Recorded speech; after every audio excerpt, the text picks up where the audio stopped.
여러분 기도 덕분에 한 주간 동안 금요일 날 저녁에 이제 늦게 왔는데요. 한 주간 동안 하나님과 깊은 시간들을 맞이했습니다. 깊은 시간이라고 하는 것은 한 이틀은 아무것도 안 하고 잠만 잤죠. 그랬더니 주인장이 사람이 죽은 줄 알고 노크를 막 하는 거예요. 그 소리도 못 들었어요. 노크를 막 때깔이 좋죠. 나중에 들려서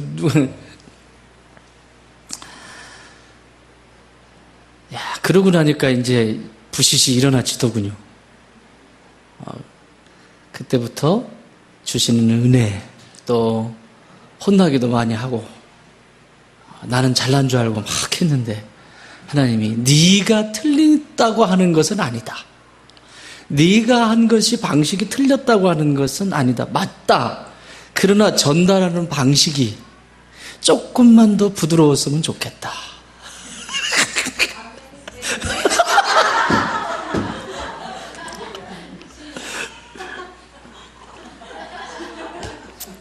굉장히 좋아한다.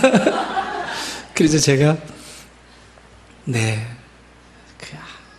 그래서 왔잖아요. 그랬죠. 저는 자주 가야 됩니다. 자주 가야 도끼가 좀 빠져가지고 와요. 없는 동안 여러분들이 교회를 더 잘 지켜주시고 또 기도의 자리에서 더 나오셔서 기도하시고 제가 있을 때보다 더 많이 나오셔서 수요일이고 금요일이고 나오셔서 기도하시고 새벽에도 기도하시고 너무너무 감사합니다. 그래서 제가 종종 없어야 되겠다라고 우리 김유준 집사님한테 얘기했더니 바로 빼드리겠습니다 그러는데 그 의미가 뭔지는 모르겠어요. 은혜 가운데 짧은 시간이지만 여러분이 기도해 주시고 또 관심 가져주시고 맛있는 거 사 먹으라고 우리 주찬이는 봉투에 담아가지고 목사님 맛있는 거 사주세요 이렇게 써가지고 그래서 맛있는 것도 먹고 그리고 기운 차려서 이렇게 왔습니다. 또 하반기 또 준비된 대로 또 하나님 주시는 대로 교회를 건강하게 잘 세워가는 저와 여러분 되었으면 좋겠습니다. 제가 있었던 곳은 동해였습니다. 바로 바다가 보이는 바로 앞에. 그래서 비무장지대이기 때문에 사람들이 들어갈 수가 없는 굉장히 좋은 것처럼 좋지는 않아요. 쓰레기들이 있더라고요.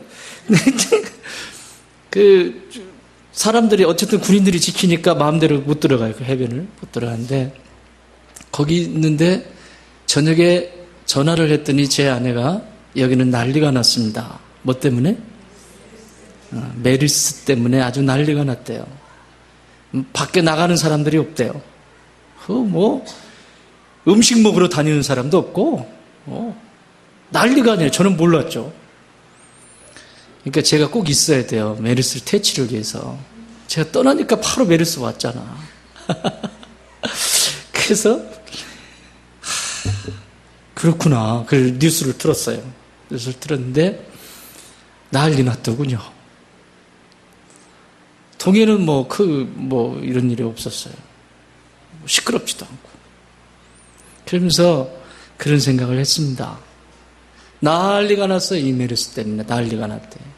어저께 금요일 날 오는데도 벌써 그쪽 분위기하고요. 이쪽으로 넘어오니까 여기 분위기하고 또 다. 사람들 표정이 달라. 아세요, 그거?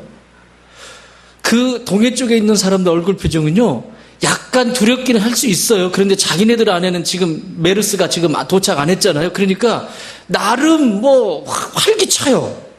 그런데 쭉 오면서 여기 수원 화성으로 딱 오는데 사람도 별로 없고요. 표정들 보니까 어쩐 줄 아십니까? 벌써 죽었어. 없어요. 야, 이게 참 무서운 거구나. 근데 여러분, 메르스라고 하는 병이 감기예요. 그냥 감기, 쉽게 말하면. 감기 바이러스예요. 근데 이걸 매스컴으로 팍 해놓으니까 감기 여러분 약 있어요? 감기 약 없습니다.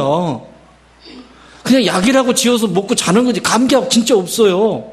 그 감기약이라고 먹는 거지 진짜는 없어요. 그 감기 바이러스가 뭔지 정확하게 잡아내지를 못해요. 감기약은 거의 죽었어요 벌써. 근데 그걸 보면서 제 자신을 점검을 해봤어요. 제 자신. 몸이라고 하는 것은 유한해요. 120년짜리 보험이 나왔다고 하지만 120년 살고는 갈 거예요 다. 그쵸? 육체를 가지고. 그런데 그 가고 나도 남는 게 있다고. 가도. 영혼이에요. 영혼. 내 몸이 육체가 땅에 묻혀도 영혼이 죽지 않는 게 있어요. 영혼이에요. 여러분 비행기를 타면 비행기가 사고가 나죠. 사고가 나면 뭐를 찾죠? 아무리 폭파가 돼도 블랙박스는 파괴가 되질 않습니다. 왜 인간들이 그런 걸 만들어낼까요? 영혼은 무언가가 있다라고 하는 것을 자꾸 표현하는 거예요. 사람이 죽고 끝나는 게 아니라 영혼이 있단 말이죠. 영혼은 죽는 게 아니에요. 하나는 영생으로 하나는 영벌로 지옥에 가든지 천국에 가든지 둘 중에 하나예요. 그렇죠? 죽지 않아요. 영혼이 살게 돼 있어요. 근데 이 모습을 딱 보면서 심리학적으로는 여러분 마음에도 감기가 걸리거든요. 마음에도 부부 관계가 원만하지 않을 때 마음에 감기가 걸려요. 응? 그리고 내가 원하는 욕구가 있어요.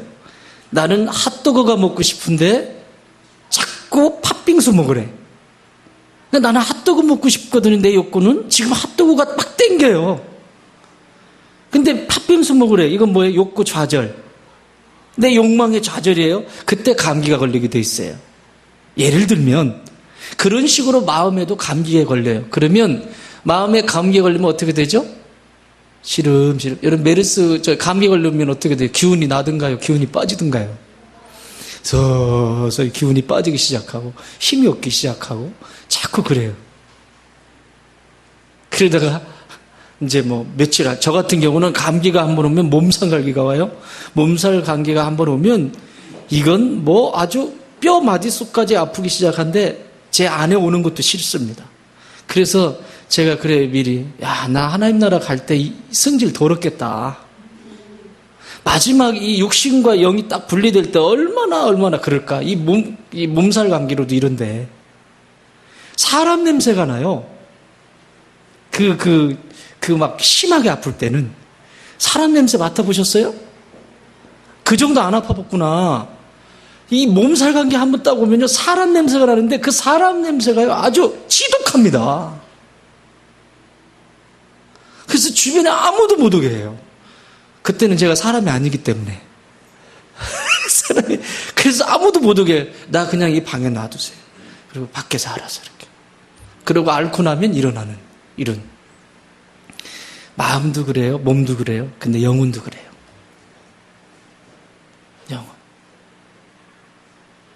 영혼도 영혼의 메르스가 있어요. 그런데 여러분 메르스가 안 걸리는 사람이 어떤 사람이라고 하던가요? 오늘 이것과 연결이 되어 있어요. 본문과. 예? 면역력이 강한 사람. 몸에 평상시에 면역력이 있는 사람은 메르스와 상관이 없어요. 감기와 상관이 없는 것처럼. 면역력이 강하니까 바이러스가 와도 툭 그냥 잠깐 놀다가 툭 이렇게.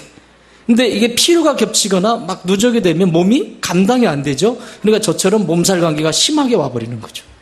이제는 아예 잡아뜨려 놓는 거예요. 그렇게 하지 않으면 얘가 몸이 완전히 망가질 것 같으니까 몸이 알아서 자빠지는 거예요. 그게 몸살 감기라고. 살아야 되니까 몸이 아는 거죠.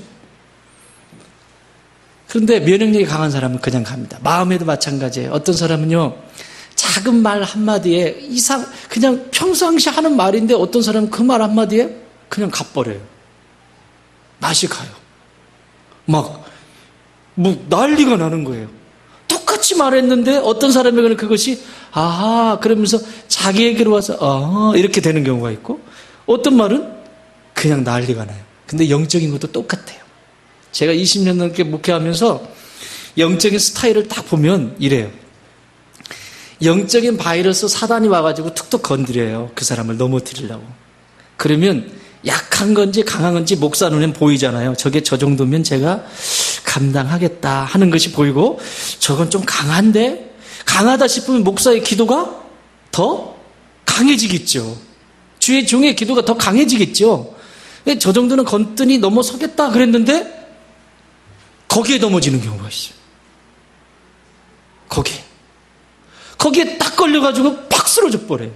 지금까지의 신앙, 지금까지의 내가 하나님 앞에 경건의 삶, 그리고 그분 안에서 내가 성장해가는 그것은 온데간데 없고 거기서 푹 쓰러져 버린 사람이 있어요.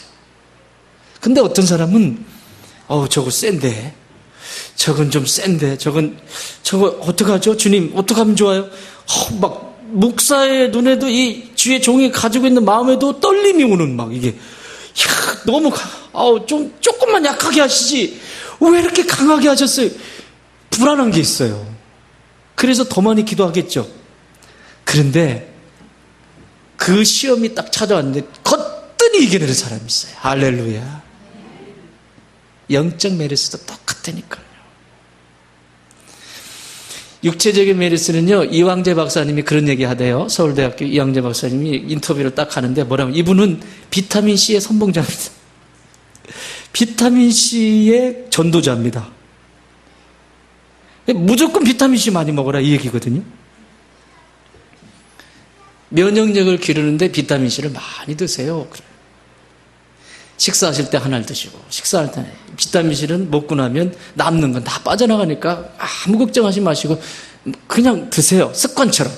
그게 면역력을 기르는 거라는 거예요. 습관처럼 먹으래요. 그러면 감기에 안 걸리고 메리스에 안 걸린다는 얘기예요. 자, 이거 먹었어요. 그죠? 그럴 수 있겠죠. 면역 체계가 강해질 수 있겠죠.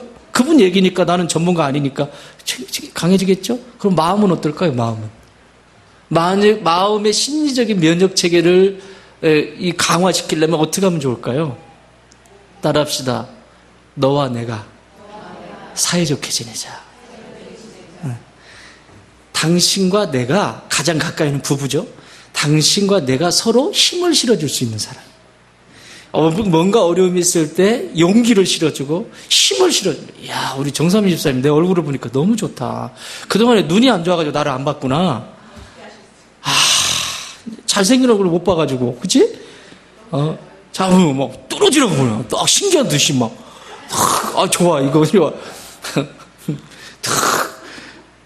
안 보여서 그랬구나. 이렇게 잘 보는데, 참, 참, 세상에. 뭔 얘기 하려다 그랬지? 중요한 거였는데. 사이좋게 지내. 이것만큼 마음의 이 메리스를 이길 수 있는 방법이 없어요. 이게 교회 공동체에서는요, 작은 소그룹인 목장에서 서로가 서로를 공감하고 끈끈하게 묶여지고, 이것이 또 같이 묶여지고 서로 중보해주고 같이. 그러면 메리스, 마음의 메리스, 심리적인 메리스는 거뜬히 이겨요.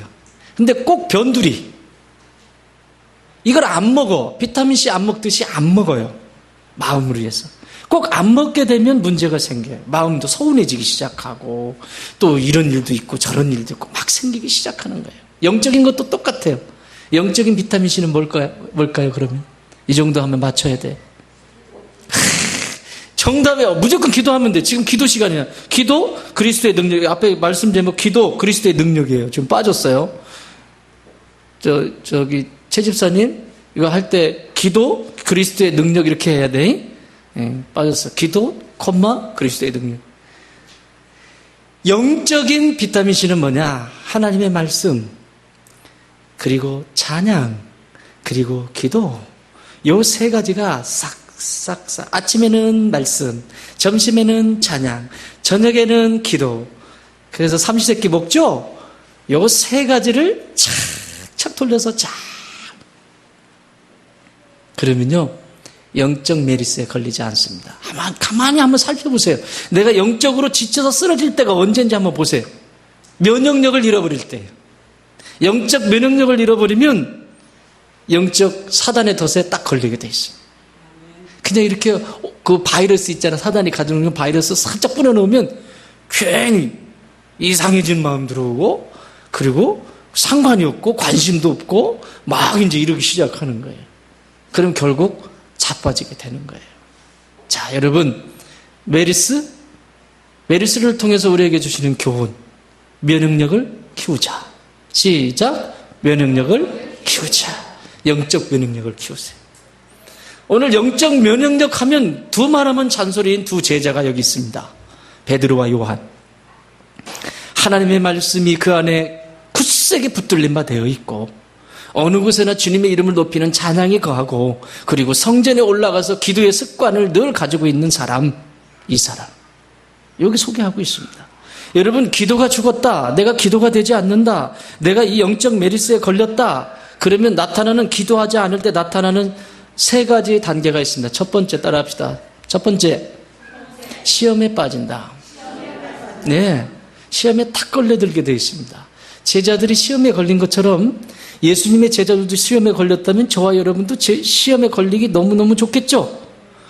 시험에 딱 걸리게 되어 있습니다. 나는 그런 얘기 하지 마세요. 예수님도 잡아뜨리려고 했던 게 사단입니다. 그리고 그의 제자들은 자빠졌습니다. 스승을 버렸습니다. 나는 괜찮아. 그런 얘기 하지 마세요. 예수님도 넘어뜨리려고 했던 게 사단의 세력이라면 내가 이기지 못합니다. 내가 기도의 자리, 말씀의 자리, 찬양의 자리, 예배의 자리, 함께하는 그 자리에 있지 않으면 쓰러지게 되어 있습니다. 그래서 시험에 빠집니다. 두 번째, 딱 두 번째 시험에 이제 빠지고 나면 그 다음에 두 번째는 능력을 잃어버리게 됩니다. 따라합시다. 능력을 잃어버린다. 하나님 우리에게 수없이 많은 능력을 줬는데 전혀 능력을 쓸 수가 없어요. 그래서 능력을 착 잃어버려가지고 아무것도 할 수가 없어요. 사단이 침투한 거죠. 메리스가, 영적 메리스. 이 능력을 잃어버려요? 거기서 끝나지 않아요. 그냥 능력 없어. 나 능력 없는 그리스도인이야. 나 명목상의 그리스도인이야. 이렇게 끝나지 않고 그 다음 단계가 있는데 마지막 단계는 따라합시다. 부끄러움을 당하게 된다. 부끄러움을 당하게 돼 있어요. 자, 우리 집안에 예를 들면 자녀 문제가 있다고 해요. 자녀들 자녀 문제가 있어요. 그러면 그 문제가 있으면 나로 하여금 뭐 하라는 거예요? 기도하라고 하는 거예요. 기도하지 않으면 그것 때문에 시험에 빠져요. 아이고, 내가 이렇게 했는데 교회 가면 뭐해? 저렇게 했는데 교회 가면 뭐해? 이제 이렇게 돼요. 시험에 빠져요. 그리고 능력 잃어버려요. 그리고 열매로 드러나는데 그 열매가 부끄러움을 당하게 되는 이런 구조로 계속 움직여요. 시험에 빠져요. 능력을 잃어버려요. 부끄러워. 여러분 자녀 기도로 키우십시오. 따라다녀서 키우는 게 아닙니다. 기도로 키우세요. 여러분 늘 그래서 기도하라고 그랬죠. 아이들 어디 가거나 축복 기도하라고 그랬죠. 아이가 어디 가든지 영적인 영향력 있는 하나님의 사람 만나게 해주시고 영적 지도자 만나게 해주세요. 부모가 어디까지 따라다닐 것 같아요? 못 따라다녀요. 할 수가 없어요. 기도 외에는 없습니다. 기도는 과거와 현재와 미래를 가운데서 과거와 미래를 연결하는 현재성입니다. 기도는. 따라합시다. 기도는 현재의 능력이다. 과거에 아무리 어려움이 있어도 그것을 현대의 풍성함으로 가져올 수 있고 또 미래의 그 불안하고 어렵고 불분명한 그 소망이 없는 그것을 현재의 풍성함으로 가져올 수 있는 게 기도예요. 그래서 기도하게 되는 거예요. 자녀들의 문제도 마찬가지예요. 미래가 어떻게 몰라요. 여기에 걸려들면 안 됩니다. 자, 오늘 기도하는 사람에게 능력이 나타나는데 다음과 같은 단계로 본문은 설명해주고 있습니다. 능력이 어떻게 나타나는지. 자, 1절 올라갔죠? 3절 읽겠습니다. 시작. 그가 베드로와 요한이 성전에 올라가려 함을 보고 구걸하거늘. 2절부터 읽읍시다. 2절 시작. 나면서 못 걷게 된 이를 사람들이 메고 오니 이는 성전에 들어가는 사람들에게 구걸하기 위하여 날마다 미문이라는 성전문에 두는지라. 자, 미문입니다. 미문이라고 하는 것은 beautiful gate예요. 아름다운 문이라는 얘기예요. 성전에 문이 여러 개가 있었어요. 성전에 문이 여러 개가 있었는데 미문이라고 하는 것은 아름다움은 그런 뜻이에요. 그런데 지금 안진뱅이 이 사람은 아름다운가요? 이 인생을 보면 지금 아름다운 인생이에요? 전혀 아니죠. 근데 여기 뭐라고 성경이 기록하고 있냐면 나면서부터 안진뱅이래. 중간에 살다가 후천적으로 사고나 이런 것으로 안진뱅이가 된 것이 아니라 나면서부터 안진뱅이다. 이건 성경이 굉장히 중요하게 다루는 부분이에요. 정확하게 지금 짚고 있는 거예요. 자, 이게 이 얘기와 비슷한 것이 요한복음 9장에 보면 소경 이야기가 나오는데 소경을 나면서부터 소경된 자 이렇게 표현하고 있습니다. 그 소경을 예수님이 눈을 뜨게 해주시죠.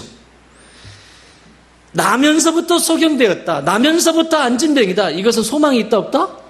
없다. 이건 소망이 요만큼도 없다. 두 번째는 소망이 없을 뿐만 아니라 두 번째는 사회적으로, 문화적으로, 그 시대에 문화적으로, 사회적으로 버림받은 존재입니다.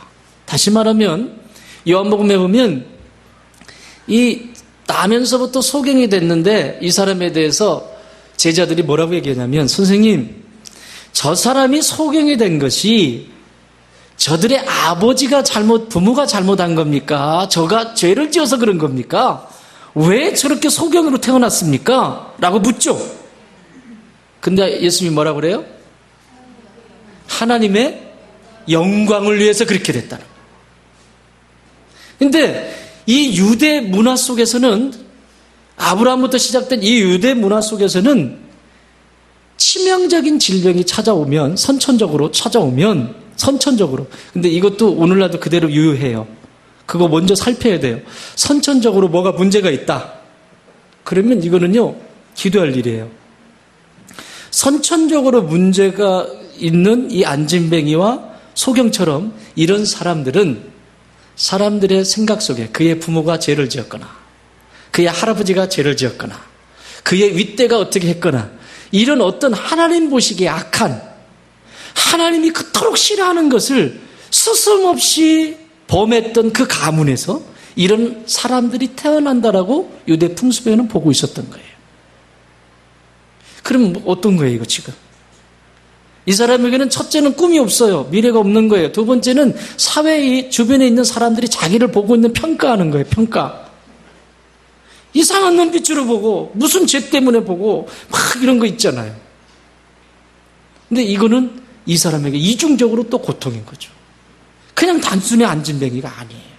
나면서부터 안진뱅이라고 그래요. 자, 끝난 거 아닙니까?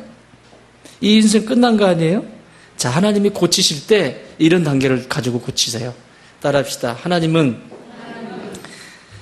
하나님의 사람을 찾으시고 보내신다.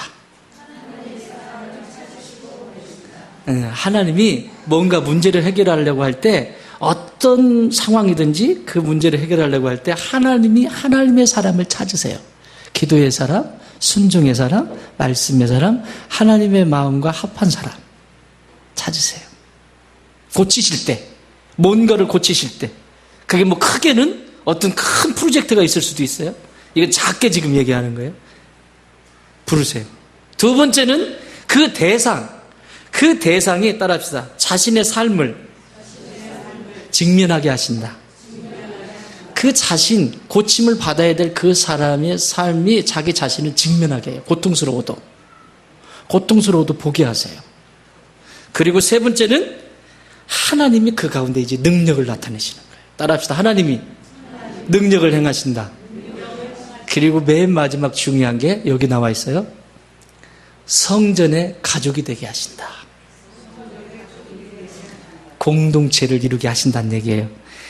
안진뱅이, 소경, 그리고 고환이 없는 자, 이 사람들은 성전에 들어갈 수 있다 없다?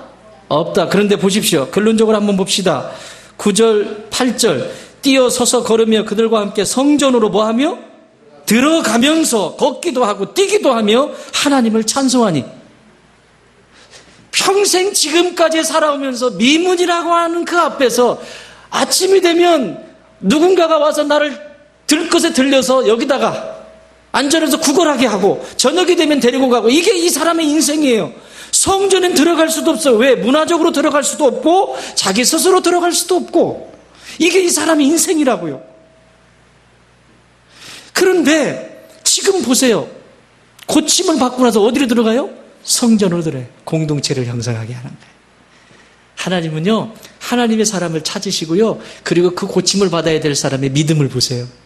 그 믿음을 따라서 회복의 능력이 행해주시고 그 다음에 공동체를 이루게 하세요. 이 공동체는 굉장히 중요합니다.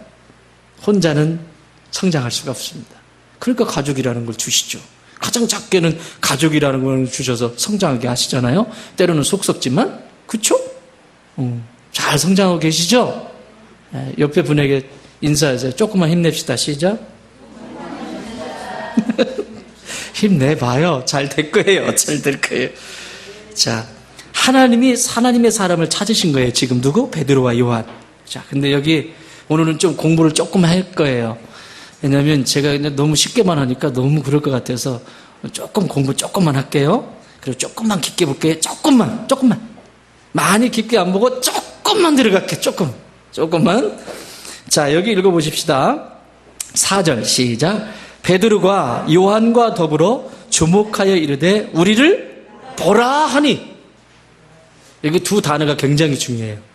주목하다라고 하는 말과 보라고 하는 말.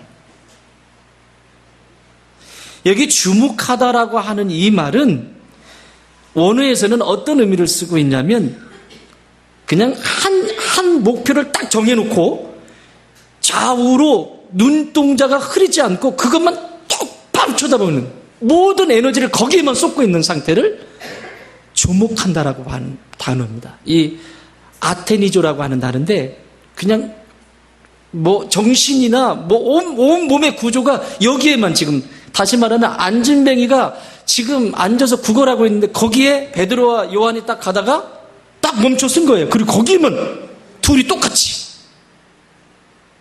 이게 왜 중요하냐면 원래 요한이도 그렇고 베드로도 그렇고 원래 이런 사람들이 아니었어요. 여러분 잘 아시잖아요. 지금 이 능력이 행해지기 전까지 기도하는 사람, 말씀의 사람, 성령의 사람이 되기 전에는 어떤 사람들이었냐면 이 베드로파와 요한파가 있어요. 쉽게 말하면 베드로의 형제는 베드로와 누구? 안드로우나? 그래서 안드레래요.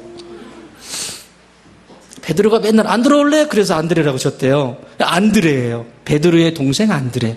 근데 여기는 야고보의 동생 요한. 제자들의 삶을 가만히 관찰해 보면 이 두 그룹의 싸움이에요. 그쵸? 이 두 그룹의 싸움인데 이건 제 얘기가 아니에요.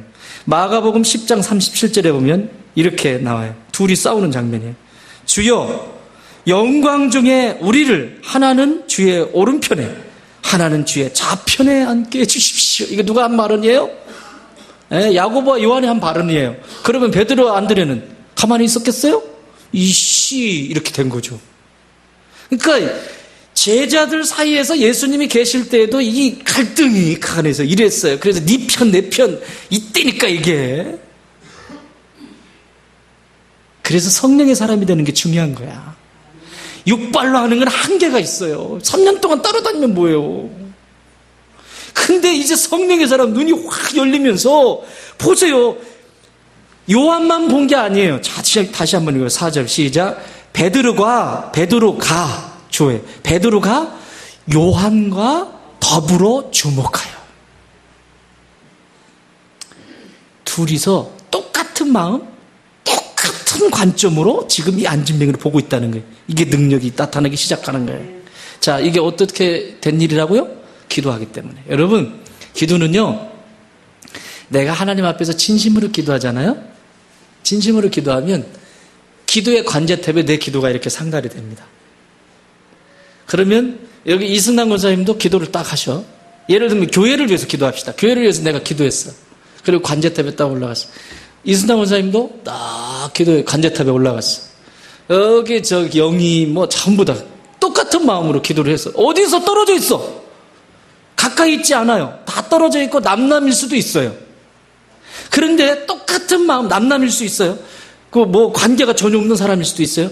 똑같은 마음, 똑같은 기도를 그런 간절함을 하나님 앞에 올려드리죠.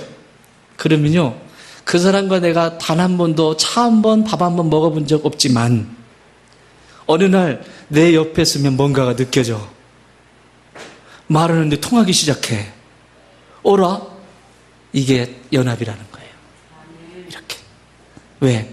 하나님이 관제탑에서 조정해 주시는 거예요.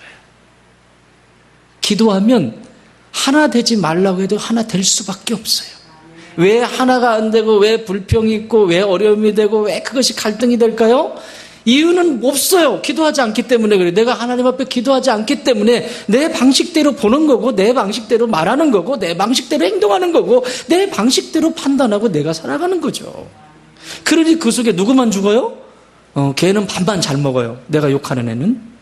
응? 얼마나 중요한 노래도 나왔겠어. 발만 잘 먹더라 뭐 있잖아 그거. 응?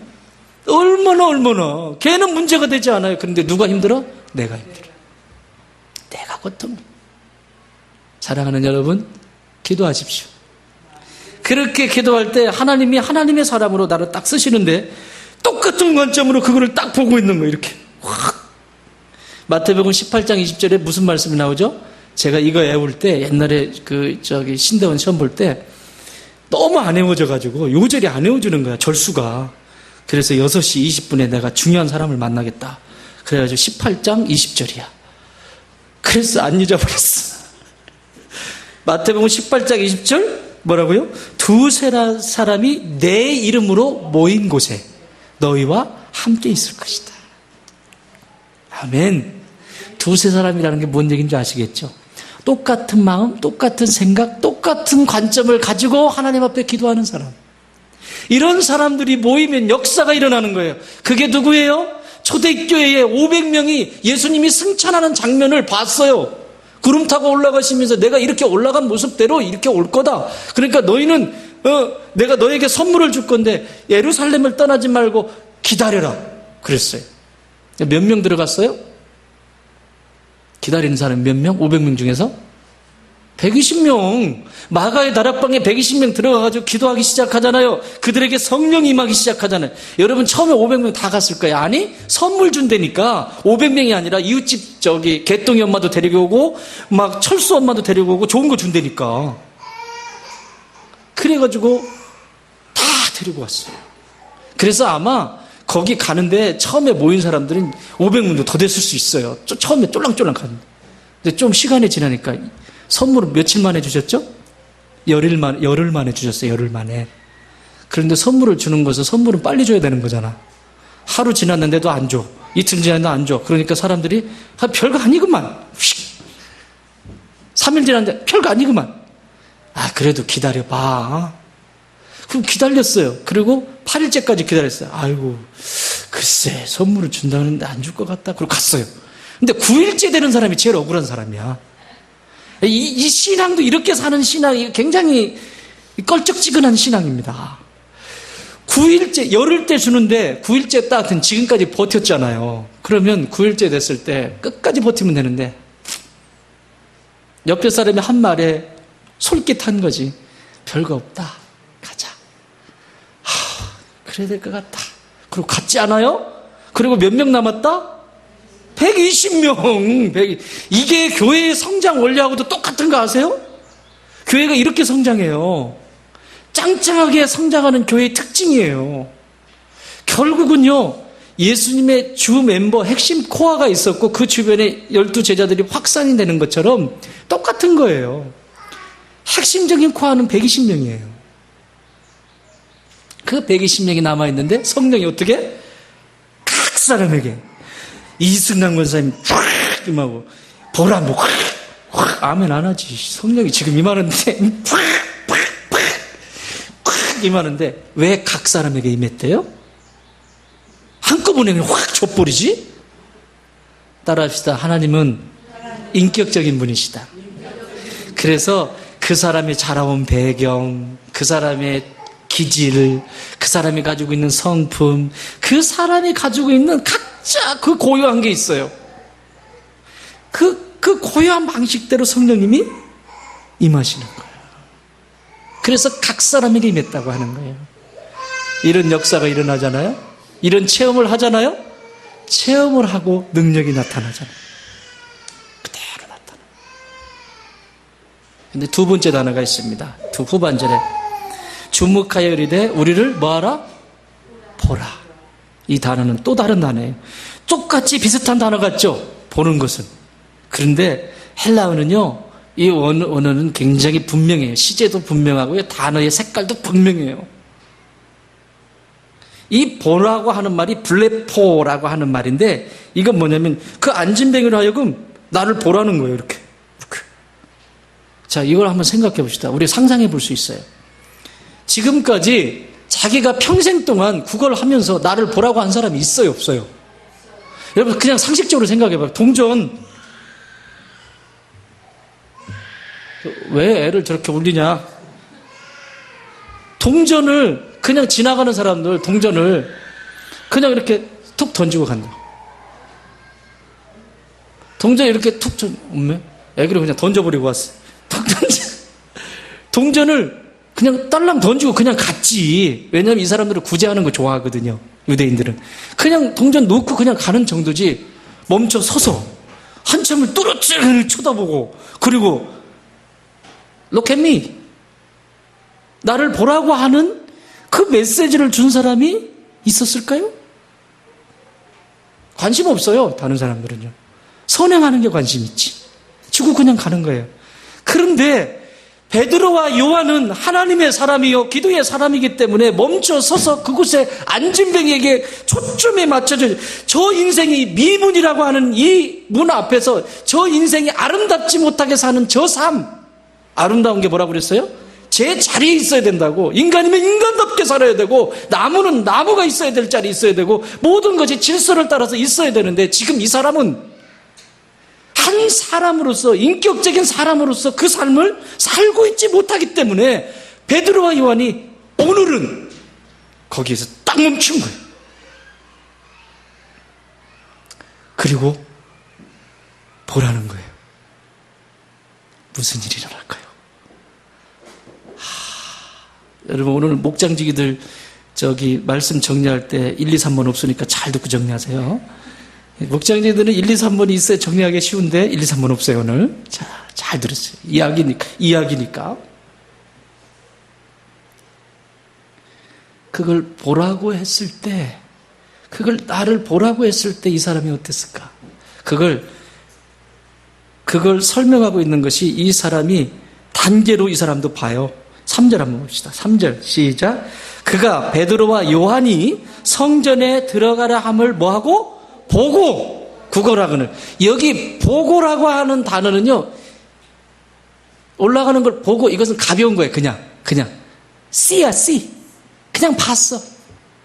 보는 것 to see. 그냥 봤다고. 그냥 사람들 지나가니까 그냥 보는 거예요. 성전 올라가네? 이렇게 한번 본 거예요. 이게 한번. 그런데 이렇게 한번 힐끗 보고 저기서부터 이렇게 오고 있다고 생각을 해보세요. 그러면 오는구나. 그러면 내가 안진뱅이 한번 대봐. 앉아가지고 힐끗 이렇게 한번 본 거야. 그런데 이 사람들이 지나가다가 3절이 그렇게 보고 났는데 4절에서 베드로와 요한이 딱 멈춰서서 주목하더니 나를 보라고 한 거예요. 그때 5절의 역사가 일어났는데 5절 한번 보세요. 5절. 그가 그들에게 무엇을 얻을까 하여 바라보거늘. 여기까지만 해도 무엇을 얻을까는 뭐냐면 이런 얘기예요. 그냥 내게 유익만 주십시오. 내게 유익만 주십시오. 이런 얘기예요. 근데 여기 보면 뭐하거늘? 봐라 뭐하거늘? 보거늘. 여기 보다라고 하는 단어는 위에서 보고하고 다른 단어예요. 잘 들으세요. 위에서 이 안진뱅이가 보았던 그냥 쓱 스치고 보았던 것과 지금 여기 보고 있는 이 단어 보거늘이라고 하는 이 5절에 있는 보거늘은 에페코. 따라합시다. 에페코. 이 단어는 무슨 얘기냐면 꽉 잡는 거예요. 눈길은 눈길인데 당신이 그냥 지나가면 결코 안 된다라고 하는 꽉 휘어잡다. 눈으로 보는 정도가 아니라 그냥 못 떠나게 꽉 잡다. 이게 에페코라고 하는 단어예요. 이해되세요? 자, 그러면 무슨 일이에요? 아까는 그냥 봤어요. 오는구나. 그랬는데 왔어. 앞에서 머물더니 딱 머물렀는데 이렇게 안진뱅이니까 이러고 있지 않겠어요? 그런데 막 발이 멈추는 걸 봤어. 그러면 동전 주고 가겠지. 그런데 그 짧은 시간에 베드로와 요한은 지금 이 안타까운 사람, 이 불쌍한 사람, 지금 자신의 삶을 살지 못하는 아름답지 못한, 미문에 있지만 여전히 아름답지 못한 이 사람을 보면서 하나님 아버지의 마음이 여기 전달이 되고, 그리고 이 사람을 어떻게 하나님이 고치실지 그 마음 그대로 주목하고 있는 거예요. 그 짧은 시간에. 그리고 나서 나를 보라고 하는 거예요. 자, 이때 이 사람 안에, 이 안진뱅이 안에서 어떤 변화가 일어났을까? 이 짧은 시간에. 이게 하나님의 능력인 거예요. 하나님의 말씀은, 하나님의 능력은 말에 있지 않아요. 그 능력은 그 사람, 그 안에 그 사람이 어떤 상태냐가 중요해요. 꽉 차 있잖아요, 지금. 느껴지지 않아요? 베드로와 요한에게 무엇으로 지금 차고 있는지 꽉 차 있잖아요. 줄 수 있는 게 있는 거예요. 딱 하고 있는데, 딱 보는데, 고개를 들어서 보라고 하는데, 딱 고개를 들었는데, 여러분, 여기에는 안 써있지만 내가 그냥 상상을 해봤어. 그냥 일반적인 사람들을 본 것이 아니다, 이 사람. 달라. 일반적인 사람과 달라. 마치 모세가 40일 동안 시내산에서 기도하고 내려올 때 사람들이 너무 빛이 나니까, 얼굴이 광채가 나니까 볼 수가 없어서, 저는 지금 그런 상태인가요? 어쨌든 볼 수가 없어가지고 가려주세요 이런 것처럼 딱 쳐다보면서 우와,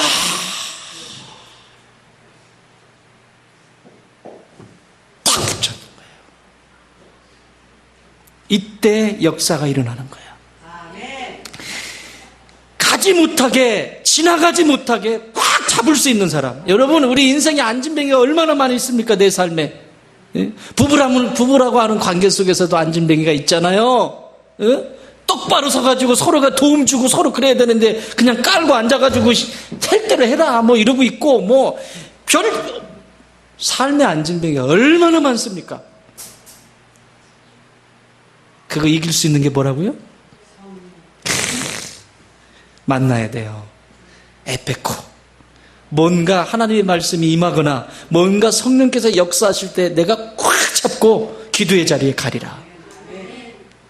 이런 결단이 있어야 돼요. 이건 제 얘기가 아니에요. 누가복음 19장에 보면 삭개오 이야기가 나옵니다. 삭개오는 예수님 만나는 바람에 싹 개웠다고 그래서 삭개오예요. 자기가 가진 것 싹 개웠어요. 그냥 완전히. 어쨌든 가지고 있는 것 전부 개웠다고. 예수님 만나는 바람에 자신이 가졌던 그 많은 축적해놓은 부를 다 이웃으로 나눠주고, 나는 하나님의 나라와 의를 위해서 살겠다. 다 써봤다 이거지, 돈. 딱. 예수 믿으려면 싹 개워야 돼. 싹 개워쳐라. 아멘. 한 번도 안 하네. 이게 싹 개울 게 없나 보다. 이게 한번 싹 개워야 돼. 싹 개워야 돼. 이게 회개예요. 사실은 이게. 내 삶의 방식도 한번 싹 개워야 되고, 막 개워야 돼. 돈 쓰는 씀씀이도 싹 개워야 되고, 관계하는 씀씀이도 싹 개워야 되고, 한번 이게 돼야 되는 거야. 근데 보십시오. 그 마을에 들어간다는 얘기를 듣고 그냥 보낼 수가 없어요. 그래가지고는 창피해 죽겠는데, 똥나무에 올라가가지고 언제 가자, 이제나. 한참 기다렸을 거야. 그리고 말은 참아 못해가지고, 이러고 있는데 예수님이 딱 보신 거잖아요.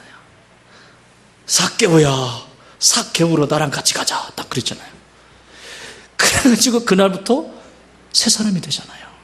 근데 이거는 약한 거예요. 진짜 중요한 건 붙잡는다는 의미가 뭔지를 보려면, 누구예요? 마가복음 5장에 보면 12 근원이 마르지 않아 12회 동안 혈루 근원이 마르지 않아서 이 의원 찾아가고 저 의원 찾아가고 계속해서 자신의 삶을 고통스러운 삶을 살아온 사람이 있습니다. 여러분 생각해 보세요. 12년 동안 성경이 12년이라고 하는 것은 이것은 갈 때까지 간 거예요. 이건 어떻게 할 수가 없는 거예요. 12년 동안 요즘 말로 말하면 자궁암이에요. 그러니까 항상 하혈을 해요. 여름이면 냄새가 나고 막 주변에 있는 사람들이 있을 수가 없고 그 집에는 갈 수도 없어요. 그걸 12년 동안 앓고 있다고요. 오늘은 그래도 뭐 약이라도 있고 향수라도 있지. 어떻게 할 수가 없어요. 그런데 이 사람 안에 무언가가 하나가 딱 작동이 되는데 예수님이 지나가신다는 얘기를 듣고 그분의 옷자락에 손만 딱 닿아도 날 것 같은 믿음이 생긴 거야. 할렐루야. 요게 역사를 일으키는 거예요. 하나님이 하나님의 사람을 찾아서 기도하게 하시지만 그것을 받는 사람 또한 이런 간절함이 있어야 되는 거예요. 이게 기도라고. 그래서 지나가시는데 사람들이 너무 많아. 거기를 삐짓고 막 하는데 얼마나 냄새가 났겠습니까? 어쩌면 냄새가 나서 사람들이 피할 수도 있어요. 뭔 냄새야 이게, 뭔 냄새야 막 무슨 막 이럴 수도 있어요. 그런데 그거 아랑곳하지 않고 나는 저분을 만나야 된다. 내가 저분을 만나면 내 이 혈루근원이 마를 것이다. 내 인생을 인생답지 못하게 하고 내 삶을 내 삶답지 못하게 하는 안진뱅이가 이 혈루근원과 같은 것처럼 이거 저분 만나지 않으면 해결할 수 없다. 그래서 비집고 막 그래서 팍 있잖아요. 할렐루야. 이게 에페코라는 거야. 이게 에페코. 아시겠어요? 확 끝까지 포기하지 않는 그것. 여러분 기도는 이렇게 하는 거예요. 하루 해보고 이틀 해보고 안 되네. 여러분 천사가 살이 쪘다니까요. 그거 하루 이틀 해가지고는 천사 못 날라요. 내가 기도의 습관이 안 돼 있다라고 하는 것은 그 천사 다이어트 좀 시킨 다음에 그 다음에 일할 거거든요. 그러면 내가 기도의 습관이 잘 되어지면 될수록 천사가 이렇게 하도 기도를 안 해가지고 내 일을 해야 되는데 내가 기도하는데 일해야 되는데 일할 게 없어. 나를 통해서는. 그럼 지난 시간에 말씀드렸죠. 그 천사 뭐라고? 비만. 그럼 얘 날아? 못 날라? 못 날라. 못 나른다고. 내 천사가 혹시 비만 아닌지 한번 보세요. 좌우에. 비만이라면 이 천사 살 빠지게 하려면 여러분이 기도를 시작하셔야 돼요. 서서히 기도의 불이 붙기 시작하고 주에 전에서 성전에서 기도하기 시작하면 얘가 살이 서서 빠지기 시작해요. 그러면 그 다음부터 이제 일이 시작되는 거예요. 그때까지를 못 기다려요. 해도 소용없네. 자기가 천사 살찌게 만들어 놓은 거 생각 안 하고. 해도 소용없네. 역사가 일어나잖아요. 그 여인이 그것을 딱 닿는 그 순간 그 능력이 예수 그리스도의 능력이 이 여인에게 흘러갑니다. 그리고 이 여인의 혈루 근원이 뭐라고 써 있어요? 혈루에 12회 동안 그 마르지 않았던 그 혈루의 근원이 말랐더라. 할렐루야. 말랐더라. 안진뱅이가 일어섰더라. 자, 여기 보십시오. 7절 시작. 오른손을 뭐라고? 잡아 일으키니 발과 발목이 곧 힘을 얻고. 하나님의 사람, 기도의 사람, 능력의 사람이 그 안진뱅이의 손을 딱 잡는 건 이건 그들의 손이 아니에요. 그들의 손이 아니라고.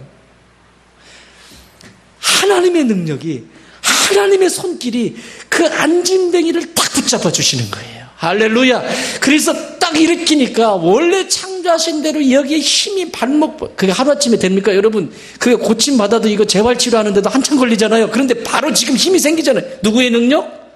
하나님의 능력이 임하는 거예요. 누구를 통해서? 베드로와 요한을 통해서. 오늘도 하나님은 하나님의 능력이 저와 여러분을 통해서 세상에 흘러가기를 원하십니다. 내가 기도할 때 그런 역사가 일어나요.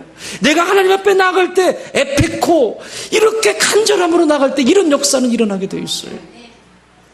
한 번도 실험. 이게 신앙의 맛 아닙니까? 야곱이라고 하는 사람 아시죠? 야곱은 말뜻이 사기꾼이에요. 인상에서 잔머리만 잔뜩 굴려요. 여러분, 사람을 만나면 잔머리 굴린 사람 싫죠? 그냥 저 사람은 그냥 하는 말이 그냥 진실하고 늘 그냥 확인하지 않아도, 그치? 참 그런 사람, 이렇게 와닿는 사람이 있고, 저 사람 만나면 피곤해. 왜 피곤할까요? 잔머리를 너무 많이 굴리기 때문에 피곤한 거예요. 그걸 어떻게 해석을 해야 되고, 어떻게 들어야 되고, 어떻게 말을 해야 되고, 그런 사람을 만나면 피곤하게 돼 있습니다. 근데 야곱이 그런 사람이에요. 사기꾼. 평생 사기만 쳤어요. 하면서 잔머리만 굴리는 거예요. 잔머리만. 그런데 진짜 위기를 경험합니다. 형 에서를 만나야 되는 상황이에요. 이제는 형한테 맞으면 죽잖아요. 이제 만나면. 그래서 다 고민하고 기도하고 있는데 천사가 나타난 거야. 하나님이 천사를 보냈어. 베델에서 만났던 그 하나님처럼 천사를 보냈어. 그리고 야곱이 씨름을 합니다. 그 천사와. 씨름을 하는데 밤새도록 했대네? 기도의 표현이겠죠. 한 부분은. 그런데 날이 밝으면서 천사가 나 날 박아서 이제 가야 돼. 야, 놔라. 이놈아, 놔, 이놈아, 가게. 왜 그런다냐. 안 놔요. 꽉 붙잡고. 이게 에페코야. 아시겠어요? 에페코. 따라합시다. 에페코. 딱 잡고는 안 놓고 뭐라고 하냐면, 나를 축복하지 않으면 절대 갈 수 없습니다. 그러니까 천사가 뭐라고 하냐면, 네 이름이 뭐냐? 야곱인데요? 그랬더니 천사가, 너는 이제 더 이상 사기꾼이 아니다. 내 이름을 뭘로 해라? 이스라엘이라 해라. 늘 하나님을 만나는 이스라엘. 할렐루야. 그래서 지금이 이스라엘이 된 거 아닙니까? 사랑하는 여러분, 내 인생이 이렇든 저렇든 그건 중요하지 않아요. 내 삶의 이전의 삶에 어떤 것이 중요하지 않아요. 중요한 건 에페코. 어떤 상황에서 하나님의 은혜가 임하는 자리, 베드로와 요한이 거기 있었던 것처럼 하나님의 성령이 역사하는 자리, 그런 자리가 있을 때 꽉 잡으세요. 포기하지 마세요. 한다고 변화가 일어나지 않아도 꽉 잡고 놓지 마세요. 당신이 나를 축복하지 않으면 내가 결코 포기할 수 없습니다. 꽉 잡고 끝까지 축복할 때까지 붙잡고 놓지 마세요. 그럼 역사는 일어납니다. 이 얘기하고 마치려고 합니다. 이렇게 일어선 이 사람은 신앙의 공동체의 한 가족이 됐습니다.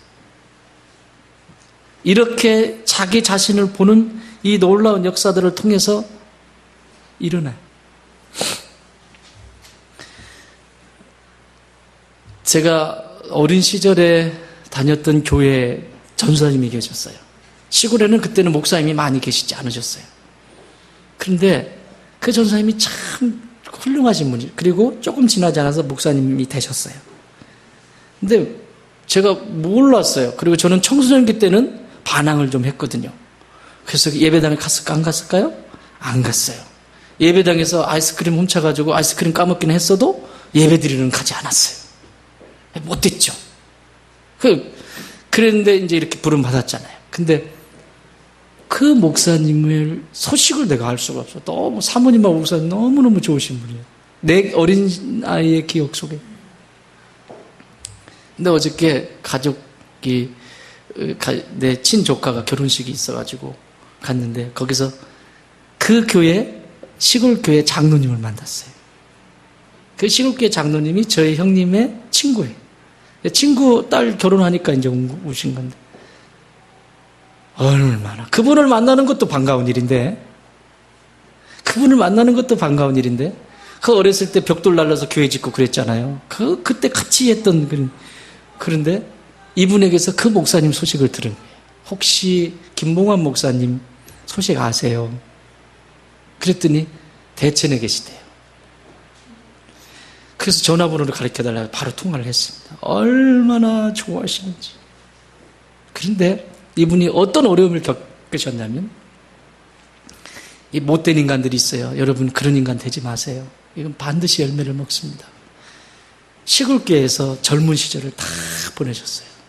그리고 이제 5년만 있으면 원로 목사님이 돼요. 20년, 한 교회에서 20년을 사역을 하게 되면 원로 목사로 추대를 하게 됩니다. 그러면 원로 목사님이 교회 사역을 내려놓고도 그분이 살아계실 때까지 교회가 그분의 생활을 책임지시는 겁니다. 그런데 그 중에 못된 장로 하나가, 근데 우리 집안의 장로야. 아주 내 창피해서 얘기 안 하려고 그러는데, 근데 아들이 둘이 장로인데, 둘째는 너무너무 교회를 잠적해, 울산에서. 근데 이 사람만 이상해. 제가 말씀드린 할머니 있잖아요. 제가 신학할 때, 아이고, 주의 종님 하면서 막, 이렇게 하면서 목사님 하면서 쌈짓돈 주셨던 그 할머니 아들이에요. 근데 이 인간이, 그 잔머리를 굴리기 시작한 거죠. 시골 교회 예산 뻔해. 그러니까 이분 미리 은퇴시키면, 은퇴를 아니라 교회에서 다른 데로 보내면 우리가 그러지 않아도 되고. 응? 그게 잔머리를 굴리기 시작하는데, 이런 부정의 힘과 비슷한 사람들이 또 모이겠죠. 그래서 모였습니다. 근데 이 황장로님은, 제가 만난 황장로님은 하지 말라고 그렇게 해도 말을 듣지 않습니다. 이 사람은, 이 정장로라고 하는 사람은 잘생겼어요. 저를 보면 알잖아요. 얼마나 잘생겼는지. 잘생겼습니다. 아주 키도 쫙. 농사를 져도요, 너무너무 잘 돼, 농사를 줘도. 포도를 심어도 포도 농사가 다른 사람보다 더 잘 돼. 다 잘 돼. 다른데 흉년에도 다 잘 돼. 근데 왜 잘 될까요? 그렇게 속썩이는데? 왜 잘 될까요? 맞춰봐. 그 엄마가 엄청 기도하셨어요. 그 열매 지금 먹고 있는지를 몰라. 근데 문제는 이 다음 때가 지금 문제가 심각해졌어요. 자녀들이. 그 얘기는 할 거 없어. 어쨌든 심각해. 어쨌든 그건 중요하지 않아. 근데 그렇게 해가지고 쫓아내신 거예요. 쫓아낸 게 아니라 교회가 시끄러우니까 이 목사님이, 김봉환 목사님이 황장로님 불러서, 장로님, 이것도 주님의 뜻이겠지요. 나 때문에 교회가 시끄러운 거 원치 않습니다. 그러고는 떠나셨어요. 떠나셔서 친구분 목회하시는 교회에서 아주 힘든 시간을 보내셔야만 했어요. 지금은 어떠신지 아십니까? 그 짧은 시간에 그 힘듦, 지금은요, 누구보다도 행복하십니다. 근데 이분이 그분 안에서 극복하신 것 같아, 그것을. 제가 카톡 이렇게 그 배경에 딱 나와 있는데, 바로 이제 전화를 하니까 이게 뜨더군요. 근데 오늘 아침에도 좋은 글을 보내주셨어요. 좋은 글을 자꾸 보내주시는 것 같아요. 뭐라고 써있냐면, 그 배경에, 사랑하고 보면 세상이 기가 막히게 아름답다. 사랑하면, 하고 나면. 사랑하고 보면, 할까 말까가 아니라, 사랑하고 보면 세상이 기가 막히게 알아. 저는 알아, 그게 뭔지. 무슨 심정으로 이분이 거기에 그렇게 썼는지. 그 수없이 많은 눈물을 하나님 앞에 어떻게 기도했겠어요? 어쩌면 모든 것을 잃어버리고 평생 젊음을 다 바쳤던 곳인데,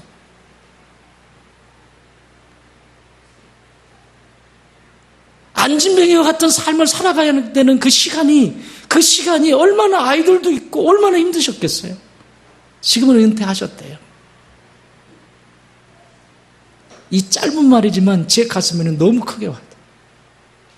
그분을 용서했다는 얘기죠. 여러분, 오그라든다는 것, 안진뱅이가 된다는 것, 내 인생이 점점 좁아진다고 하는 것은 원수가 많다는 얘기예요. 푸세요. 풀어주시고 그냥 이 어른이 말씀하신 것처럼 자기 안에 평생 신념처럼 가지고 사는 것처럼 사랑하고 나면 세상이 기가 막히게 아름답다. 따라합시다. 사랑하고 나면 세상이 기가 막히게 아름답다. 아멘. 난 우리 좋은 땅 교회가 진짜 기가 막히게 아름다운 교회가 되길 주의 이름으로 축원합니다.